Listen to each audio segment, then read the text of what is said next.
ದಮ್ chicken ಬಿರಿಯಾನಿಯನ್ನು ನೀವು ಇವತ್ತು ಹೇಗೆ ಮಾಡಬೇಕು, ಭಾಳ ಸುಲಭವಾಗಿ ಮಾಡೋದನ್ನು ನಾವು ಇಲ್ಲಿ ಕಲಿಯೋಣಂತೆ.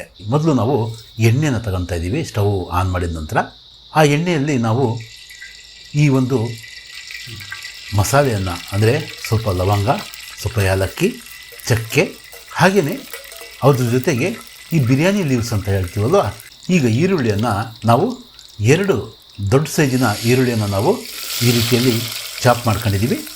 ಈ ಈರುಳ್ಳಿಯನ್ನು ನೀವೇನು ಮಾಡಬೇಕು, ಹಾಕಿ ಇಲ್ಲಿ ಈರುಳ್ಳಿ ಗೋಲ್ಡನ್ ಕಲರ್ ಬರೋವರೆಗೂ ಕೂಡ ನೀವು ಅವನ್ನು ಬೇಯಿಸ್ಕೋಬೇಕಾಗುತ್ತೆ.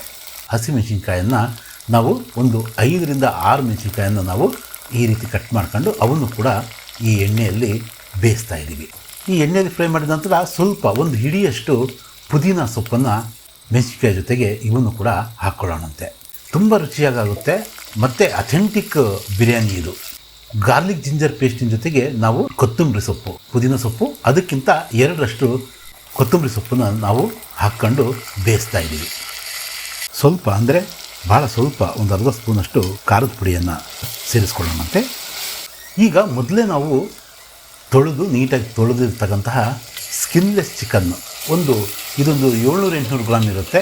ಮ್ಯಾರಿನೇಟ್ ಮಾಡ್ಕೊಂಡಿದ್ದೀವಿ. ಸ್ವಲ್ಪ ಉಪ್ಪು, ಸ್ವಲ್ಪ ಅರಿಶಿನ ಪುಡಿ ಮತ್ತು ಈರುಳ್ಳಿ, ಇವು ಮೂರನ್ನು ಮಿಕ್ಸ್ ಮಾಡಿಟ್ರೆ ಸ್ವಲ್ಪ ನೀರು ಬಿಟ್ಕೊಂಡಿದೆ ನೋಡಿರಿ.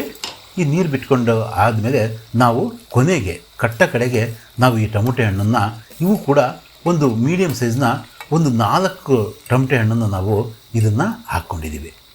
ಸ್ವಲ್ಪ ನಾವು ಗರಂ ಮಸಾಲೆ ಪುಡಿಯನ್ನು ಇಲ್ಲಿ ಹಾಕ್ಕೊತಿದ್ದೀವಿ. ನಿಂಬೆಹಣ್ಣನ್ನು ಅದರ ಒಂದಕ್ಕೆ ಹಾಕ್ಕೊಳ್ಳೋಣಂತೆ.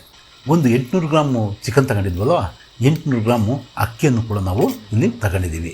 ಈಗ ಮೊದಲು ನಾವು ಎಣ್ಣೆಗೆ ಹಾಕಿ ಬೇಯಿಸಿದ್ವಲ್ಲ, ಆ ಥರದ ಮಸಾಲೆಯನ್ನೇ ಮತ್ತೆ ನಾವಿಲ್ಲಿ ಹಾಕ್ಕೊಳ್ತಾ ಇದ್ದೀವಿ. ಮೊದಲೇ ನಾವು ನೆನೆಸಿಟ್ಟಿರ್ತಕ್ಕಂತಹ ಬಿರಿಯಾನಿ ರೈಸ್ ಅಥವಾ ಮಸೂರಿ ರೈಸ್ ಎರಡೂ ನಡೆಯುತ್ತೆ. ಒಂದು 60 to 70% ಬೇಯಬೇಕಷ್ಟೇ. 3ರಿಂದ 4 ನಿಮಿಷದಲ್ಲಿ ಆ ನೀರು ಬಿಸಿಯಾಗಿರೋದ್ರಿಂದ ಇದು ಬೆಂದು ಹೋಗುತ್ತೆ. ತುಂಬ ಹೊತ್ತು ಬೇಯಿಸಬೇಕಾದಂಥ ಅವಶ್ಯಕತೆಯೂ ಏನಿಲ್ಲ. ಆ ನೀರನ್ನೆಲ್ಲ ಬಸಿತಾ ಇದ್ದೀವಿ. ಬಸ್ದು ಈಗಾಗಲೇ ಇದು ತಳ ಹಿಡಿದೇ ಇರಲಿ ಅಂತ ಹೇಳ್ಬಿಟ್ಟು ನಾವು ಇಲ್ಲಿ ಒಂದು ರೊಟ್ಟಿ ಹಂಚನ್ನು ನಾವಿಲ್ಲಿ ಇಟ್ಕೊಳ್ತಾ ಇದ್ದೀವಿ. ಏನು ಗ್ರೇವಿ ಜೊತೆಗಿರ್ತಕ್ಕಂತಹ ಈ ಒಂದು ಚಿಕನ್ ಇದನ್ನು ಹಾಕೊಳ್ಳಂತೀವಿ. ನಾವು ಇಲ್ಲಿ ಟವಲ್ನ ತಗೊಂಡಿದ್ದೀವಿ.